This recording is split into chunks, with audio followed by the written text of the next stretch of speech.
नमस्कार। कभी सोचा है कि हमारे आसपास की दुनिया लगातार कैसे बदल रही है? पत्तियां अपना रंग बदल लेती हैं, खाना पक जाता है, लोहे पर जंग लग जाता है। ये कोई जादू नहीं है। असल में ये सब एक खास भाषा में हो रहा है, और वो भाषा है केमिकल रिएक्शंस की। तो आज चलिए इसी भाषा के कुछ बेसिक रूल्स को समझते हैं। तो सवाल ये है कि लोहे पर जंग लगना, खाने का खराब हो जाना और हमारा सांस लेना, इन तीनों बिल्कुल अलग अलग लगने वाली चीजों में आखिर कॉमन क्या है? एक तरफ एक मेटल धीरे धीरे खत्म हो रहा है, दूसरी तरफ खाना सड़ रहा है, और तीसरी तरफ वो प्रोसेस है जो हमें जिंदा रखती है। इसका जवाब, हाँ, इसका जवाब एक ही तरह के केमिकल रिएक्शंस में छिपा है, जिसे हम आगे देखने वाले हैं। तो चलिए इसे समझना शुरू करते हैं। देखिए, केमिकल रिएक्शंस को पहचानने का एक सबसे सिंपल तरीका है ये देखना कि वो एनर्जी, खासकर हीट के साथ क्या करते हैं। क्या वो हीट पैदा कर रहे हैं या फिर उसे सोख रहे हैं? यहां पर दो मेन टाइप्स हैं। पहले हैं ऊष्माक्षेपी यानी एक्सोथर्मिक रिएक्शंस। ये अपने आसपास गर्मी छोड़ते हैं। सोचिए, जैसे आग जलती है तो गर्माहट महसूस होती है ना, बिल्कुल वैसे ही। और दूसरी तरफ हैं ऊष्माशोषी यानी एंडोथर्मिक रिएक्शंस। ये उल्टा करते हैं, ये अपने आसपास से गर्मी को सोख लेते हैं, जिससे ठंडक महसूस होती है। और मजे की बात यह है कि एक्सोथर्मिक रिएक्शंस तो हमारे चारों तरफ हैं। जब हम गैस स्टोव जलाते हैं तो मीथेन का जलना वो हीट छोड़ता है। अरे, यहां तक कि हमारा सांस लेना भी एक एक्सोथर्मिक प्रोसेस है जो हमारी बॉडी को गर्म रखता है। और हां, बगीचे में सब्जियों का गलकर खाद बनना, वो भी इसी का एक बढ़िया एग्जाम्पल है। अच्छा, एंडोथर्मिक रिएक्शंस शायद थोड़े कम देखने को मिलते हैं, पर ये भी उतने ही इंटरेस्टिंग हैं। जैसे ये वाला एग्जाम्पल देखिए। जब इन दो खास सॉलिड्स को मिलाया जाता है ना, तो ये अपने आसपास से इतनी तेजी से गर्मी खींचते हैं कि बीकर के नीचे रखा पानी तक जम सकता है ना कमाल की बात? तो रिएक्शंस सिर्फ हीट का लेना देना नहीं करते, वो सब्सटेंस को पूरी तरह से रीअरेंज भी करते हैं। उन्हें तोड़ते हैं और फिर जोड़ते भी हैं। चलिए देखते हैं कि ये होता कैसे है। सबसे पहले बात करते हैं वियोजन यानी डीकॉम्पोजिशन रिएक्शन की। इसे ऐसे समझिए कि एक बड़ी चीज है जो टूटकर छोटी छोटी चीजों में बट जाती है। मतलब एक रिएक्टेंट होता है और वो टूटकर कई सारे प्रोडक्ट्स बना देता है। पर हाँ, ये टूटना अपने आप नहीं होता। इसे शुरू करने के लिए किसी ना किसी तरह की एनर्जी चाहिए होती है। और ये एनर्जी तीन मेन तरीकों से आ सकती है। हीट से, जिसे हम थर्मल डिकॉम्पोजिशन कहते हैं, इलेक्ट्रिसिटी से, जिसे हम इलेक्ट्रोलाइटिक डिकॉम्पोजिशन कहते हैं, और लाइट से, जिसे फोटोलाइटिक डिकॉम्पोजिशन कहते हैं। अब बारी आती है विस्थापन यानी डिस्प्लेसमेंट रिएक्शन की। इसमें क्या होता है, एक ज्यादा पावरफुल या यूं कहें कि रिएक्टिव एलिमेंट आता है और एक कमजोर एलिमेंट को उसकी जगह से हटाकर खुद बैठ जाता है, बिल्कुल किसी कंपटीशन की तरह। और इसका एक क्लासिक एक्सपेरिमेंट है जिसे हम अपनी आंखों से देख सकते हैं। सोचिए, एक लोहे की कील ली और उसे कॉपर सल्फेट के नीले सॉल्यूशन में डाल दिया। अब क्योंकि लोहा कॉपर से ज्यादा रिएक्टिव है, वो कॉपर को उसकी जगह से धक्का दे देता है। और नतीजा, सॉल्यूशन का नीला रंग धीरे धीरे गायब होने लगता है और कील पर कॉपर की एक भूरी परत जम जाती है। इसके बाद है डबल डिस्प्लेसमेंट रिएक्शन। अगर डिस्प्लेसमेंट में एक एलिमेंट दूसरे को हटाता है तो इसमें तो पूरी अदला बदली हो जाती है। इसमें दो कंपाउंड्स अपने पार्टनर्स या आयंस को एक्सचेंज कर लेते हैं और दो बिल्कुल नए कंपाउंड्स बना लेते हैं। अच्छा, अब हम उस टॉपिक पर आ रहे हैं जो हमारे सबसे पहले सवाल का जवाब देगा। जंग लगना और खाने का खराब होना, ये सब जुड़ा है ऑक्सीडेशन और रिडक्शन से। और जब ये दोनों साथ होते हैं तो उसे हम कहते हैं रिडॉक्स रिएक्शन। इसे आसान भाषा में समझते हैं। ऑक्सीडेशन तब होता है जब कोई सब्सटेंस या तो ऑक्सीजन गेन करता है या हाइड्रोजन लूज कर देता है। और रिडक्शन वो ठीक इसका उल्टा है, जब कोई सब्सटेंस ऑक्सीजन लूज करता है या हाइड्रोजन गेन करता है। और सबसे इंपॉर्टेंट बात यह है कि ये दोनों प्रोसेस कभी अकेले नहीं होते। ये एक सिक्के के दो पहलुओं की तरह हैं, हमेशा एक साथ होते हैं।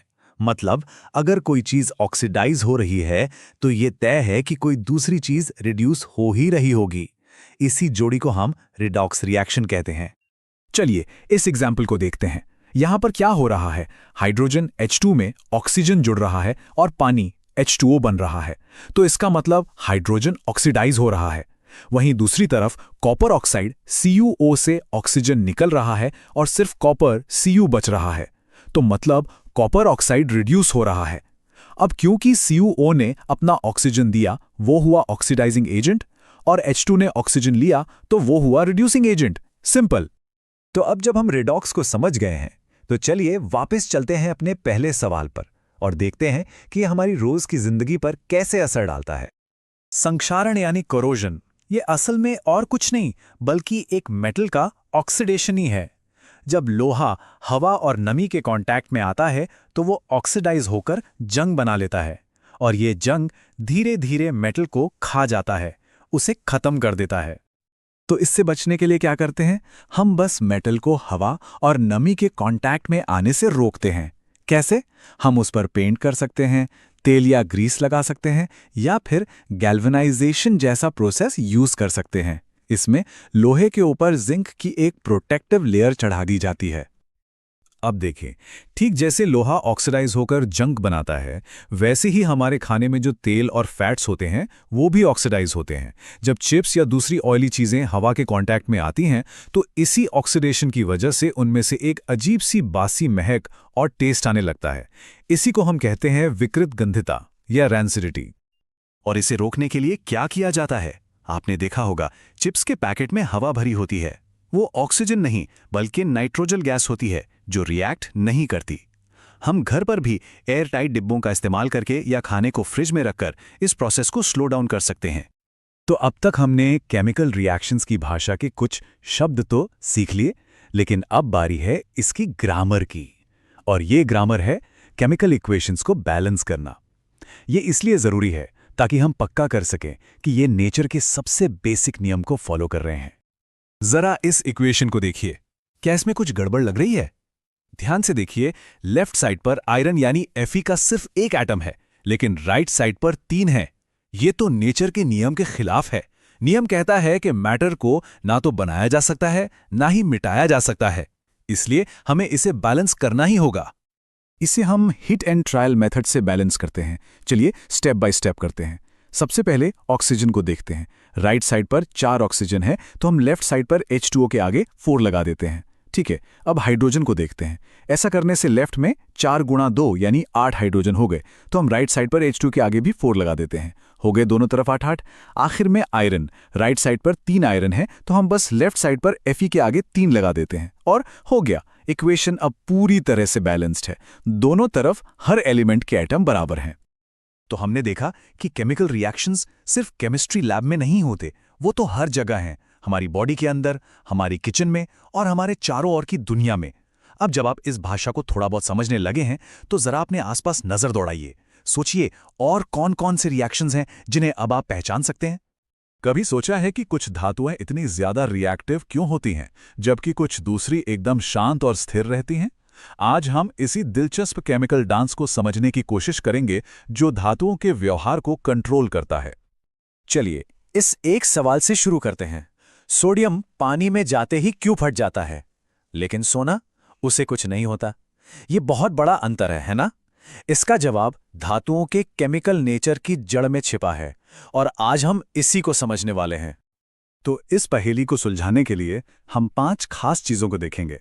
पहले ऑक्सीजन के साथ धातुओं का रिएक्शन, फिर पानी के साथ उनका बर्ताव, उनकी एक छिपी हुई रैंकिंग, फिर इलेक्ट्रॉन्स का पूरा खेल, और आखिर में वो अनोखे कंपाउंड्स जो ये बनाते हैं। तो चलिए पहले पड़ाव से शुरू करते हैं, धातु और ऑक्सीजन। देखिए, जब भी कोई धातु हवा के संपर्क में आती है तो एक केमिकल रिएक्शन की शुरुआत होती है। आइए देखते हैं कि असल में होता क्या है। केमिस्ट्री में एक सीधा सा नियम है, मेटल और ऑक्सीजन जब मिलते हैं तो मेटल ऑक्साइड बनता है। सोचिए, जब तांबे को गर्म किया जाता है तो वह हवा में मौजूद ऑक्सीजन के साथ रिएक्ट करके एक काली परत बना लेता है। वही है कॉपर ऑक्साइड। लेकिन कहानी में एक ट्विस्ट है। कुछ ऑक्साइड्स, जिन्हें उभयधर्मी या एम्फोटेरिक कहते हैं, वो केमिकल दुनिया के गिरगिट की तरह होते हैं। वो माहौल के हिसाब से एसिड या बेस दोनों की तरह काम कर सकते हैं। एल्यूमिनियम ऑक्साइड इसका सबसे बढ़िया उदाहरण है। उसे किसी एसिड के पास रख दो तो वो बेस की तरह बर्ताव करता है, और अगर किसी बेस के पास रख दो तो वो एसिड की भूमिका निभाने लगता है। मतलब ये अपने पार्टनर के हिसाब से अपनी केमिकल पहचान ही बदल लेता है। जैसा कि हम यहां देख सकते हैं, सारे मेटल्स एक जैसे नहीं होते। एक तरफ है सोडियम और पोटेशियम, जो इतने रिएक्टिव हैं कि हवा में आते ही आग पकड़ सकते हैं। इसीलिए तो उन्हें केरोसिन में डुबो के रखा जाता है। और दूसरी तरफ हैं सोना और चांदी, जो इतने शांत हैं कि ऑक्सीजन से रिएक्ट ही नहीं करते, चाहे आप उन्हें कितना भी गर्म क्यों ना कर लें। ये रिएक्टिविटी का एक बहुत बड़ा स्पेक्ट्रम है और यही अंतर उनकी पहचान है। अब चलिए पानी को भी इस मिक्स में डालते हैं और देखते हैं कि क्या होता है। कुछ धातुएं पानी में हल्की सी सनसनाहट पैदा करती हैं, तो कुछ सीधा धमाका। आइए देखते हैं। ये टाइमलाइन पूरी कहानी बता देती है। पोटेशियम और सोडियम जैसे टॉप रिएक्टिव मेटल्स ठंडे पानी में भी जोरदार रिएक्शन देते हैं। मैग्नीशियम थोड़ा नखरे वाला है, उसे गर्म पानी चाहिए। फिर आते हैं एल्यूमिनियम और लोहा, जिन्हें रिएक्ट करने के लिए भाप की जरूरत पड़ती है। और आखिर में सोना और चांदी जैसे नोबल मेटल्स हैं, जिन्हें कोई फर्क ही नहीं पड़ता। यहाँ एक मजेदार बात है, जब कैल्शियम और मैग्नीशियम पानी से रिएक्ट करते हैं तो वो तैरने क्यों लगते हैं? क्योंकि रिएक्शन से जो हाइड्रोजन गैस निकलती है उसके बुलबुले मेटल की सतह से चिपक जाते हैं और उसे एक छोटे से लाइफ जैकेट की तरह ऊपर उठा देते हैं। तो ये सब जो हो रहा है वो बेतरतीब नहीं है। इस सब के पीछे एक छिपी हुई रैंकिंग है जिसे रिएक्टिविटी सीरीज कहते हैं। ये वो सीक्रेट कोड है जो तय करता है कि कौन सा मेटल केमिकल रेस जीतेगा। ये रही वो टेबल जो सब कुछ समझाती है। इसे मेटल्स की एक लीग टेबल की तरह समझिए। सबसे ऊपर है पोटेशियम, हमारा चैंपियन, सबसे ज्यादा रिएक्टिव, और सबसे नीचे है सोना, एकदम शांत और नॉन रिएक्टिव। इस लिस्ट में कोई मेटल कहाँ है, यही उसकी केमिकल ताकत तय करता है। ये सीरीज हमें ये बताने में मदद करती है कि कैसे एक ज्यादा रिएक्टिव मेटल एक कम रिएक्टिव मेटल को उसके कंपाउंड से बाहर निकाल सकता है। ये एक केमिकल रेस की तरह है जिसमें तेज दौड़ने वाला हमेशा जीता है। अब अगर हमें ये समझना है कि ये रिएक्टिविटी सीरीज आखिर है ही क्यों, तो हमें थोड़ा और गहराई में जाना होगा, एकदम एटम और इलेक्ट्रॉन की दुनिया में। देखिए, हर केमिकल रिएक्शन के दिल में एक सीधी सी ख्वाहिश होती है, स्टेबिलिटी। एटम्स तब सबसे खुश या स्टेबल होते हैं जब उनका सबसे बाहरी इलेक्ट्रॉन शेल पूरी तरह से भरा हो, जिसमें आमतौर पर 8 इलेक्ट्रॉन्स होते हैं। इसे ऑक्टेट रूल भी कहते हैं। सोडियम को ही देख लीजिए, उसके सबसे बाहरी शेल में सिर्फ एक अकेला इलेक्ट्रॉन है। अब 7 और लेने से तो कहीं ज्यादा आसान है कि वो उस एक को जाने दे, और जब वो ऐसा करता है तो उस पर एक पॉजिटिव चार्ज आ जाता है। इसे हम कहते हैं कैटायन। अब बात करते हैं क्लोरीन की, जो एक नॉन मेटल है। उसके बाहरी शेल में 7 इलेक्ट्रॉन्स हैं। वो मैजिक नंबर 8 से सिर्फ एक दूर है, तो वो खुशी खुशी एक इलेक्ट्रॉन ले लेता है, जिससे उस पर एक नेगेटिव चार्ज आ जाता है। इसे हम कहते हैं एनायॉन। तो सोडियम को एक इलेक्ट्रॉन देना है और क्लोरीन को एक इलेक्ट्रॉन लेना है।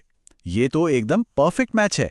जब इलेक्ट्रॉन ट्रांसफर होता है तो सोडियम पॉजिटिव हो जाता है और क्लोरीन नेगेटिव। और हम सब जानते हैं ऑपोजिट्स अट्रैक्ट। यही जबरदस्त खिंचाव आयनिक बॉन्ड बनाता है, एक बहुत मजबूत केमिकल पार्टनरशिप। तो चलिए अब अपने आखिरी हिस्से पर चलते हैं और देखते हैं कि ये एटॉमिक लेन देन कैसे ऐसे पदार्थ बनाता है जिनकी प्रॉपर्टीज एकदम अनोखी होती हैं। ये जो मजबूत आयनिक बॉन्ड्स होते हैं, ये अपने कंपाउंड्स को कुछ खास गुण देते हैं। क्योंकि बॉन्ड इतने स्ट्रांग हैं, ये पदार्थ हार्ड और ब्रिटल यानी भंगुर होते हैं, जैसे नमक का दाना। इन बॉन्ड्स को तोड़ने में बहुत ज़्यादा एनर्जी लगती है, इसीलिए इनके मेल्टिंग और बॉइलिंग पॉइंट्स बहुत हाई होते हैं। ये आमतौर पर पानी में घुल जाते हैं और कुछ खास हालतों में बिजली भी कंडक्ट कर सकते हैं। ये एक बहुत ज़रूरी बात है। जब नमक ठोस होता है तो उसके आयन्स एक जगह पर लॉक होते हैं, वो हिलडुल नहीं सकते, इसलिए बिजली कंडक्ट नहीं होती। लेकिन जैसे ही आप उसे पिघलाते हैं या पानी में घोलते हैं तो आयन्स आज़ाद हो जाते हैं और बहने लगते हैं। यही मूविंग चार्ज बिजली के फ्लो को मुमकिन बनाते हैं और अचानक आपका नमक बिजली कंडक्ट करने लगता है। और ये हमें वापस हमारी कहानी की शुरुआत में ले आता है, सोना। ये इतना नॉन रिएक्टिव है कि इसे घोलने के लिए कुछ बहुत खास चाहिए, और वो है एक्वा रेजिया, जिसका लैटिन में मतलब है शाही पानी। ये 3 हिस्से हाइड्रोक्लोरिक एसिड और 1 हिस्सा नाइट्रिक एसिड का एक पावरफुल मिक्सचर है जो सोने जैसे नोबल मेटल को भी घोल सकता है। तो इन सब बातों का मतलब क्या है? इन बुनियादी केमिकल नियमों को समझकर हम सिर्फ दुनिया को समझ नहीं रहे हैं, बल्कि हम इसे बदलने की ताकत भी हासिल कर रहे हैं। अगली पीढ़ी की बैटरी से लेकर मजबूत और हल्के अलॉयज तक भविष्य के मटेरियल्स का डिजाइन इन्हीं सिद्धांतों को समझने पर टिका है। आज हमारे साथ जुड़ने के लिए